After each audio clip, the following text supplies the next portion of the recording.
Assalamualaikum warahmatullahi wabarakatuh. Nama saya Yayang Wulandini, nomor NIM 28920500027, Program Studi Manajemen Fakultas Ekonomi dan Bisnis semester 4 dari Universitas Pancasakti Bekasi. Video ini dibuat untuk memenuhi tugas ujian akhir semester mata kuliah Manajemen Logistik dengan dosen pengampu Ibu Wina Sari Kusumaning Tias, SIP, SEMM. Pembahasan dalam video ini yaitu yang pertama ada logistik dan pemasaran, yang kedua ada keterkaitan antara logistik dan pemasaran, yang ketiga komunikasi dalam pemasaran, dan yang keempat adalah pengaruh logistik dalam strategi pertumbuhan korporat. Yang pertama adalah logistik dan pemasaran. Aktivitas logistik meliputi penentuan lokasi, transportasi, persediaan, komunikasi, dan penanganan, serta penyimpanan material. Semua aktivitas tersebut diperlukan sering dengan adanya kegiatan yang bersifat komersil. Perusahaan manufaktur akan berjalan dengan baik jika terdapat dukungan dari pemasok dalam pengadaan bahan baku dan bahan lainnya, sehingga kegiatan konversi pada bagian fabrikasi. Pemasaran berfungsi untuk bertanggung jawab memonitor permintaan pelanggan sekarang dan yang akan datang dan memproyeksikan kebutuhan produk di masa yang akan datang. Sedangkan manajemen material membantu untuk mengembangkan customer service yang baik. Hubungan yang baik antara logistik dan pemasaran akan berpengaruh positif terhadap ketersediaan dan utilisasi sumber daya vital yaitu dana, tenaga kerja, material, dan fasilitas. Sumber informasi utama pemasaran untuk manajemen material adalah data yang malan penjualan. Data ini dicapai untuk mengembangkan rencana kebutuhan material dan sebagai faktor penting dalam mengendalikan sumber daya perusahaan. Selain itu, fungsi pemasaran meliputi pemasaran bertanggung jawab menetapkan prioritas pengiriman kepada pelanggan. Dalam banyak kasus, perubahan prioritas terjadi akibat bertambahnya waktu, setup, atau keterlambatan pengiriman. Sebagai contoh, bagian pemasaran mengatakan bahwa perakitan produk A diberhentikan dulu dan akan diganti dengan perakitan produk B. Maka ongkos menjadi lebih tinggi karena ongkos setup meningkat. Karena ini, perakitan berubah untuk membuat produk B. Jadi ongkos setup per unit menjadi lebih tinggi. Selanjutnya, jika produk B selesai maka akan dilanjutkan kembali untuk perakitan produk A. Dan ini perakitannya sudah berubah sehingga memerlukan setup ulang. Dengan keadaan demikian maka perusahaan akan mengalami loss capacity berakibat fasilitas serta pekerja menjadi menganggur. Lantaran pemesanan menjadi terlambat dan resiko ketidakpuasan pelanggan menjadi meningkat. Untuk mengatasinya, pihak manajemen material harus mengedukasi dan menginformasikan kepada kelompok tertentu mengenai beberapa ongkos, loss capacity, keterlambatan pemesanan akibat adanya perubahan jadwal yang mendadak. Selanjutnya adalah keterkaitan antara logistik dengan pemasaran. Kegiatan pemasaran merupakan salah satu fungsi utama dari perusahaan selain rancang bangun dan rekayasa, produksi, keuangan, kepegawaian, dan lain sebagainya. Pemasaran memegang fungsi penting karena merupakan upaya untuk mendekatkan produk atau jasa yang dihasilkan agar bisa dinikmati oleh para pelanggan. Kegiatan pemasaran tidak akan lepas dari unsur pembaruan perusahaan atau marketing mix, yaitu unsur-unsur yang satu dengan yang lainnya harus saling terkait dan terintegrasi secara utuh sehingga apabila salah satu ada ketimpangan, maka proses kegiatan pemasaran akan mengalami hambatan. Ada 4 unsur pembaruan yang dimaksud, yaitu ada yang pertama adalah produk, barang atau jasa hasil rancang bangun dan rekayasa perusahaan dalam upaya untuk memenuhi kebutuhan para pelanggan. Agar dapat diterima oleh para pelanggan, maka produk tersebut harus memenuhi mutu yang disyaratkan. Kedua adalah price, harga yang ditetapkan perusahaan yang dibentuk dari komposisi berbagai pengeluaran baik langsung maupun tidak langsung yang diakumulasi sehingga menjadi ongkos total. Ada laba yang diharapkan di dalamnya. Adalah promotion, upaya perusahaan untuk mengenalkan barang dan jasa yang dihasilkan serta untuk mempertahankan posisi pasar perusahaan tersebut. Dengan adanya promosi diharapkan memperoleh tingkat apresiasi yang tinggi dari para pelanggannya sehingga bisa meraih pangsa pasar yang tinggi. Yang keempat adalah place, kegiatan yang berupaya untuk dapat menempatkan barang atau jasa sampai pada komunitas pelanggan sehingga dapat memenuhi kebutuhan pelanggan secara tepat waktu, tepat guna, tepat mutu, dan mampu memperoleh dengan cara yang mudah. Selanjutnya adalah bauran kegiatan logistik dibentuk oleh 2 aktivitas, yaitu aktivitas kunci dan aktivitas pendukung. Aktivitas kunci meliputi yang pertama standarisasi pelayanan kepada pelanggan, Pelanggan adalah pihak yang harus dilayani dengan baik. Untuk itu, perusahaan harus mampu memenuhi standar pelayanan minimum, terutama yang menyangkut triple constraint, yaitu QCD, quality, cost, dan delivery. Yang kedua adalah transportasi adalah faktor yang mendukung terhadap aktivitas pergerakan barang dari pemasok ke pihak perusahaan atau inbound. Yang ketiga, persediaan.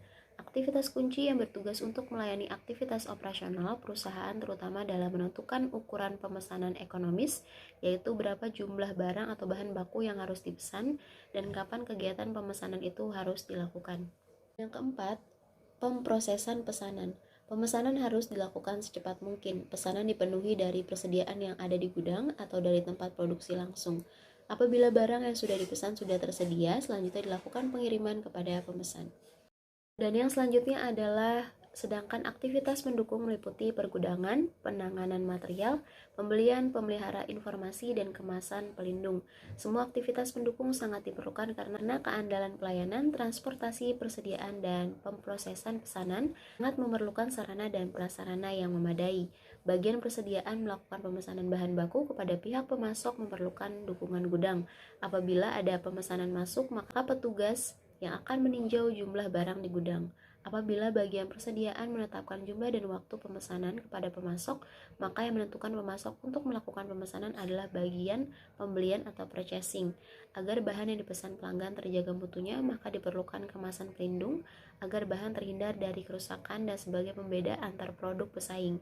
Sistem informasi yang mumpuni diperlukan agar proses pengambilan keputusan logistik bisa dilakukan secara cepat dan akurat. Dan yang selanjutnya adalah komunikasi dalam pemasaran. Setiap membicarakan informasi pasti terkait dengan komunikasi. Komunikasi yang baik diperlukan dalam memasarkan suatu produk. Ada 5 arus komunikasi. Yang pertama, arus komunikasi ke bawah atau downward communication, yaitu komunikasi yang mengalir dari seseorang dari tingkat atas kepada penerima komunikasi ke tingkat yang lebih rendah. Contoh bentuk komunikasinya adalah instruksi kerja, memo resmi, buku pedoman, surat tugas, dan lain-lain. Yang kedua ada arus komunikasi ke atas, upward communication, yaitu arus komunikasi dari seseorang tingkat bawah kepada penerima informasi di tingkat atasnya dalam suatu organisasi. Contohnya kotak saran, prosedur keluhan. Yang ketiga adalah komunikasi horizontal atau horizontal communication, yaitu komunikasi yang mengalir dari individu ke individu lain yang selevel tingkatannya. Contoh komunikasi antar kepala departemen pemasaran dengan departemen produksi. Yang keempat adalah komunikasi diagonal atau crosswise communication, yaitu komunikasi menggunakan saluran lain apabila tidak berfungsinya atau tidak mempunyai satu saluran komunikasi yang ada. Contoh, pengawas keuangan suatu perusahaan mengharuskan anak buah bagian keuangan untuk menyampaikan laporan khusus secara langsung kepada pengawas keuangan tersebut. Dan yang kelima adalah komunikasi melingkar atau circular communication, komunikasi yang mengalir di seluruh aliran komunikasi yang ada. Jalur komunikasi ini menggunakan semua jalur yang ada atau semua arus komunikasi yang ada. Contohnya komunikasi seorang supervisor dengan semua yang ada di suatu perusahaan. Selanjutnya adalah dalam berkomunikasi, kita juga akan menemui hambatan baik yang datang dari pihak pemberi informasi, pihak penerima informasi, maupun lingkungan yang tidak atau kurang mendukung komunikasi yang bersangkutan. Ada beberapa teknik mengatasi hambatan komunikasi. Yang pertama, informasi harus dibuat sejelas mungkin sehingga dimengerti oleh penerima yang mempunyai pandangan dan pengalaman yang berbeda. Yang kedua, mempergunakan bahasa baku dan biasa dipakai sehingga informasi bisa lebih diterima, dimengerti oleh penerima informasi. Yang ketiga, menghilangkan kegaduhan atau kebisingan yang ada. Lalu yang keempat, buat suasana yang akrab dan bersahabat sebagai bagian dari tercapainya proses komunikasi. Yang kelima, menggunakan kode-kode atau istilah-istilah yang sederhana dan mudah dimengerti. Lalu yang keenam, komunikasi yang baik berorientasi pada penerima informasi bukan pada pemberi informasi. Hal ini disebut empati. Terakhir adalah untuk hal yang dianggap penting harus dijelaskan berulang-ulang dengan bentuk yang lain, namun apabila terlalu banyak ulangan akan dapat membosankan.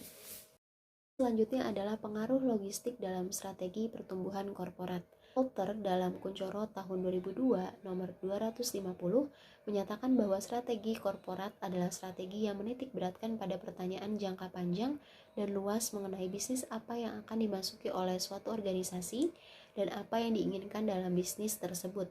Sedangkan Collin dan Montgomery tahun 1998 nomor 5 Mendefinisikan strategi korporat adalah suatu cara bagaimana perusahaan menciptakan nilai melalui konfigurasi dan koordinasi dari aktivitas multi pasarnya.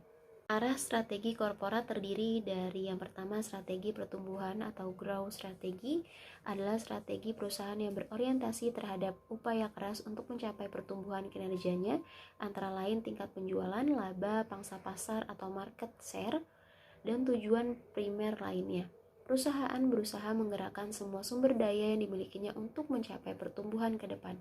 Lalu yang kedua ada strategi stabilitas atau stability strategi, yaitu strategi perusahaan yang berorientasi pada bagaimana menjaga agar perusahaan tetap stabil dan terhindar dari penurunan kinerja. Lalu yang ketiga strategi pembaharuan atau renewal strategi, strategi perusahaan yang menitik beratkan pada bagaimana membalikkan kinerja yang cenderung menurun ke kondisi yang lebih baik. Lalu dari ketiga strategi di atas dipetakan pada kurva siklus hidup produk yang terdiri dari 4 tahap. Yang pertama tahap pengenalan atau introduction, tahap di mana perusahaan baru mengenalkan produknya ke pasar dan merupakan tahap awal masuk pasar. Yang kedua tahap pertumbuhan atau grow. Jika tahap pengenalan telah terlewati dan selanjutnya masuk ke tahap pertumbuhan, maka di tahap ini perusahaan menerapkan strategi pertumbuhan. Itu mengerahkan sumber daya yang dimilikinya untuk mencapai tingkat pertumbuhan yang tinggi. Yang ketiga, tahap kemapanan atau mature. Pada tahap ini, perusahaan telah mencapai puncak kinerjanya dan strategi korporatnya adalah menerapkan strategi stabilitas agar kinerjanya terjaga. Keempat adalah tahap penurunan atau decline. Apabila perusahaan mengalami penurunan kinerja karena berbagai penyebab, maka perusahaan menerapkan strategi pembaharuan, yaitu strategi perusahaan yang berupaya untuk mengembalikan kinerja sebelumnya. Cukup sekian materi dari video ini yang dapat saya sampaikan, kurang lebihnya mohon maaf. Terima kasih. Assalamualaikum warahmatullahi wabarakatuh.